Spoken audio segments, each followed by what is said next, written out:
Halo teman-teman ATLM Indonesia. Nah, kali ini kita membahas soal-soal latihan UAS, uji kompetensi, tryout, SKB bagi ATLM di channel ATLM Indonesia.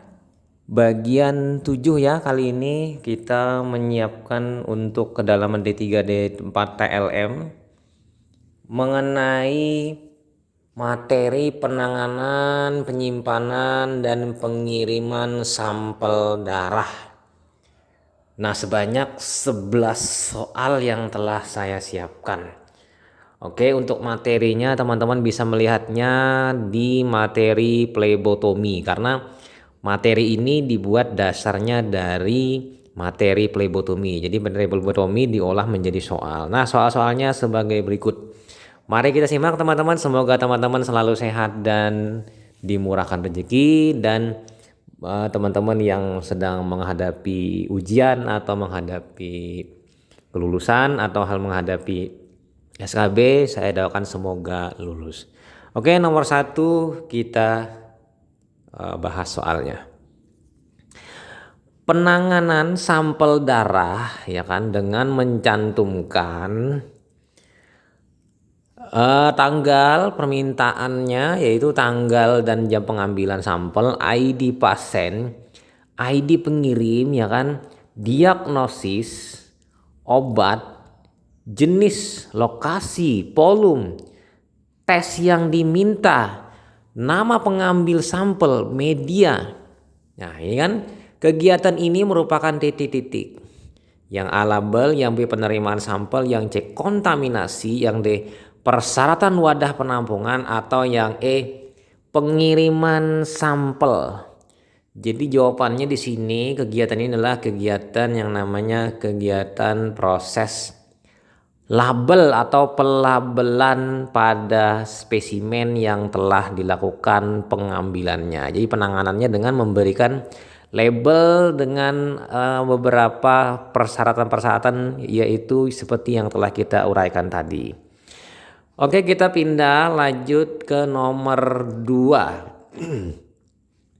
Penggunaan tabung vakum saat plebotomi berwarna tutup ungu berisi titik-titik. Yang A natrium sitrat 3,8%, yang B natrium sitrat 3,2%, yang C K3 EDTA, yang D plen, atau yang E litium heparin. Jadi tabung bertutup ungu itu adalah isinya K3 EDTA. Mungkin ada juga yang menyebutnya juga K2 EDTA ya kan, ungu atau lavender. Jadi ini berisi antikoagulan EDTA biasanya kan, yang digunakan untuk mencegah pembekuan darah. Biasanya digunakan dalam darah rutin. Nah, kita pindah lanjut ke soal selanjutnya, soal nomor 3. Tabung vakum berisi natrium sitrat 3,2% dengan tutup berwarna titik-titik. Yang A ungu, yang B biru, yang C hijau, yang D merah, atau yang E hitam. Jadi sini kalau ditanyakan tabung natrium sitrat 3,2% dengan tutup berwarna, ya berwarna jelas pasti berwarna biru. Jadi natrium sitrat 3,2% ini yang bertutup warna biru digunakan untuk pemeriksaan paal hemostasis.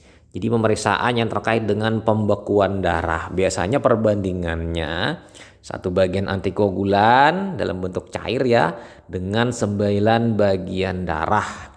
Nanti ada volume yang kecil, ada yang volume besar gitu, gantung nanti daya sedot daya tampungnya ya. Ada yang 2,7 yang besar, ada yang kecil 1,8 ml saja. Lanjut, kita pindah ke soal selanjutnya, soal nomor 4. Antiglikolisis yang terdapat dalam tabung vakum berwarna abu-abu sebenarnya adalah berisi titik-titik.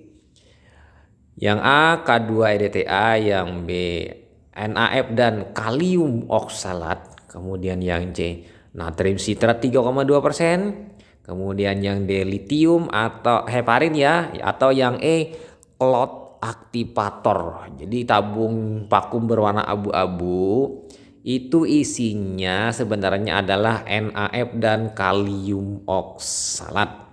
Jadi di sini ini pemeriksaan khusus ya untuk glukosa karena di dalamnya ada NaF yang menyebabkan tidak metabolismenya atau terpecahnya glukosa ya kan melalui siklus ya kan, siklus yang apa namanya karbon ya seperti siklus Krebs, dan kalium oksalat dengan oksalat itu membuat darah tidak membeku. Lanjut kita pindah ke soal nomor 5. Tabung vakum yang tidak berisi aditif di dalamnya dalam kurung kosong adalah titik-titik. Yang A tabung tutup abu-abu, kemudian yang B tabung tutup ungu, yang C tabung tutup merah, kemudian yang D tabung tutup hitam, atau yang E tabung tutup biru. Jadi kalau tabung kosong yang tidak ada isinya itu atau dikatakan dengan istilahnya plain itu adalah tabung tutup merah. Jadi ini cuma kita hanya menampung darah, yang mana darah tadi setelah ditampung dibiarkan membeku sehingga yang kita inginkan adalah hasil bekuannya berupa serum. Jadi serum di sini digunakan untuk pemeriksaan kimia klinik atau pemeriksaan imunologi serologi. Kita pindah lanjut ke soal nomor 6. Dibuat berita acara dengan mencantumkan identitas spesimen. Kemudian bagian luar paket harus diberi peringatan agar bahan bisa ditangani dengan khusus dan hati-hati. Ini merupakan bagian dari titik-titik. Yang A label, yang B penerimaan sampel, yang C kontaminasi, yang D persyaratan wadah penampung, ya kan? Kemudian yang E pengiriman sampel. Jadi di sini untuk kegiatan ini yang cocok adalah pengiriman sampel. Jadi sampel itu dikirim dengan adanya berita acara dan adanya pemberian label di bagian luar bahwa ini adalah bahannya ditangani dengan khusus dan hati-hati. Oke, nomor 6 kita pindah ya teman-teman ke nomor 7, masih di channel ATL Indonesia. Berikut ini persyaratan penanganan spesimen untuk hematologi ya, ingat ya. Hematologi rutin adalah kecuali ya, di sini kecuali ya teman-teman. Yang pertama yaitu antikoagulan yang dipakai adalah natrium sitrat 3,2%. Yang B perbandingan antikoagulan darah harus sesuai. Kemudian yang C bila darah berlebihan maka mikrotrombi, jadi hitung trombosit menurun. Kemudian bila darah sedikit maka eritrosit mengkerut sehingga nilai hematokrit menurun. MCV menurun, KHR ya kan naik atau meningkat ya kan. Kemudian sementara yang E tabung vakum yang baru digunakan kan hindari kadaluarsa. Jadi di sini yang mana yang bukan. Jadi jawabannya yang tepat itu adalah yang mana? Yang A ya. Antikoagulan yang dipakai adalah natrium sitrat 3,8. Kenapa? Itu tidak tepat. Karena di sini hematologi rutin itu tidak memerlukan antikoagulan natrium sitrat 3,2. Natrium sitrat 3,2 ini digunakan untuk pemeriksaan hemostasis. Di sini yang ideal adalah kita harus menggunakan K2 EDTA atau K3 EDTA dengan perbandingan yang ideal. Jadi daya isapnya 2 ml ya 2 ml, kalau daya isapnya 3 ml 3 ml. Dan pastinya di sini penggunaan yang berlebihan atau kurang tidak tepat itu akan menyebabkan perubahan pada komposisinya, trombositnya, eritrositnya, hematokritnya, dan digunakan tabung yang masih dalam waktu yang memang dibolehkan. Jadi belum kadaluarsa atau expired date. Nah, untuk natrium sitrat itu sebenarnya 3,8 itu atau 3,2 ini boleh-boleh saja digunakan pada kondisi khusus. Darah pasien itu peka terhadap EDTA sehingga menyebabkan dia mengalami trombositnya mengumpul. Nah, pada kasus ini trombosit akan rendah palsu, sehingga untuk mengatasinya diganti antikoagulan dengan sitrat, maka tidak akan terjadi namanya rendah palsu pada trombosit. Ini adalah kasus terjadinya agregasi trombosit karena rangsangan dari bahan tertentu, salah satunya adalah EDTA. Namun kasusnya jarang terjadi. Oke, kita pindah lanjut ke soal nomor 8. Darah dengan K3 EDTA yang ditunda dapat disimpan di lemari es suhu 4 derajat Celcius selama titik-titik. Yang A 12 jam, yang B 24 jam, yang C 36 jam, yang D 48 jam, atau yang E 90 jam. Jadi kalau disimpan di lemari es suhu 4 derajat Celcius, darah tadi tahan selama 24 jam sehari semalam. Jadi penundaan yang maksimal yang boleh dilakukan. Kita pindah lanjut ke soal nomor 9. Selang waktu antara pengambilan darah dan pemisahan serum atau plasma sampai analitik tidak boleh terlalu lama adalah titik-titik. Berapa ya?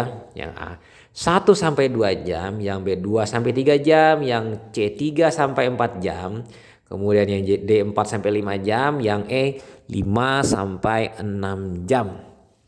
Nah, untuk jawabannya pemisahan spesimen yang telah dilakukan pada serum plasma itu adalah yang ideal adalah 1 sampai 2 jam harus diperiksa. Ini waktu yang maksimum karena kalau lewat dari itu khawatirnya terjadi perubahan di dalam serum atau plasma.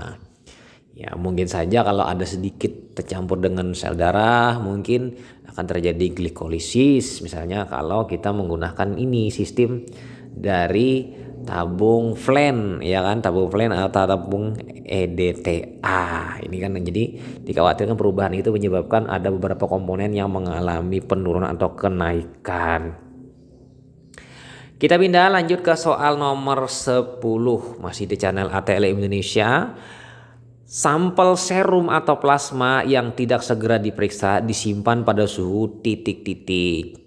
Yang A minus 20 derajat Celcius, yang B 0 derajat Celcius, yang C 4 derajat Celcius, yang D 20 derajat Celcius, yang E 30 derajat Celcius. Jadi di sini ya terkait dengan pemeriksaan yang tidak segera, berarti disimpan di suhu 4 derajat Celcius. Mengapa tidak 0 derajat Celcius? Minus 20, kalau 0 derajat Celcius dan minus 20 itu adalah sampel serum atau plasma yang tidak diperiksa. Beda dengan yang tidak segera, berarti bisa ditunda ya. Ditunda tapi tundanya tidak terlalu lama. Misalnya tunda 6 jam, tunda 5 jam. Ini tidak segera ya. Tapi itu kenapa tidak suhu 20 derajat, suhu 30? Karena suhu 20-30 itu adalah suhu kamar yang memungkinkan malah terjadinya kerusakan serum atau plasma yang telah kita lakukan pengambilan tadi.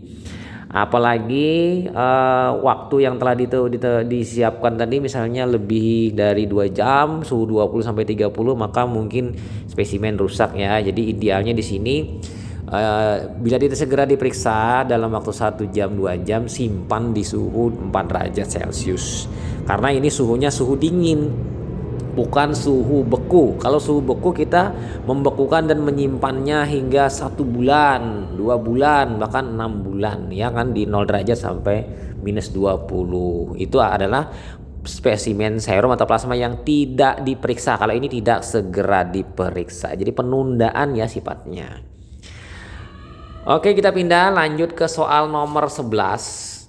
Berikut ini hal terkait dengan pembuatan serum atau plasma saat penanganan spesimen setelah plebotomi adalah kecuali. Di sini yang satu yang bukan. Sampel serum dan plasma tidak berbeda signifikan. Benar tidak? Kemudian yang B, keuntungan plasma adalah bahaya hemolisis lebih kecil dan sentrifugasi lebih cepat. Kemudian yang C, setelah pembuatan serum atau plasma, periksa hemolisis ikterik keruh oleh karena dapat mempengaruhi pengukuran atau hasil. Kemudian yang D, untuk koreksi kesalahan dapat digunakan belangko sampel. Atau yang E, plasma yang kurang dapat ditambah dengan serum sebagai spesimen. Jadi di sini yang kecuali atau yang bukan yang terkait dengan pembuatan serum atau plasma adalah yang E. Mengapa pilih yang E? Karena di sini plasma tidak boleh dicampur dengan serum. Kalau dicampur dengan serum nanti akan menghasilkan bekuan. Ya, kemungkinan dia ada bekuan benjendalan di dalam spesimen tadi. Jadi kalau mau serum, serum saja, mau plasma, plasma saja pada spesimen yang akan kita periksa. Untuk kimia klinik, pemeriksaan glukosa, kolesterol, trigliserida, paling terbaik menggunakan serum ketimbang plasma. Karena ada beberapa komponen seperti misalnya LDH, misalnya itu tidak diperkenankan menggunakan plasma, tapi lebih baik menggunakan serum.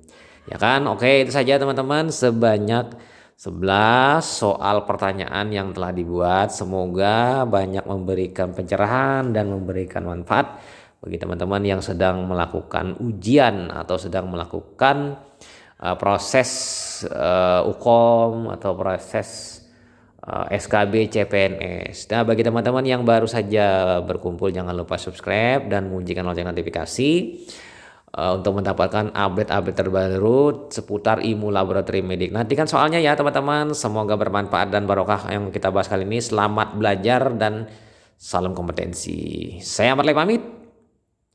Bye.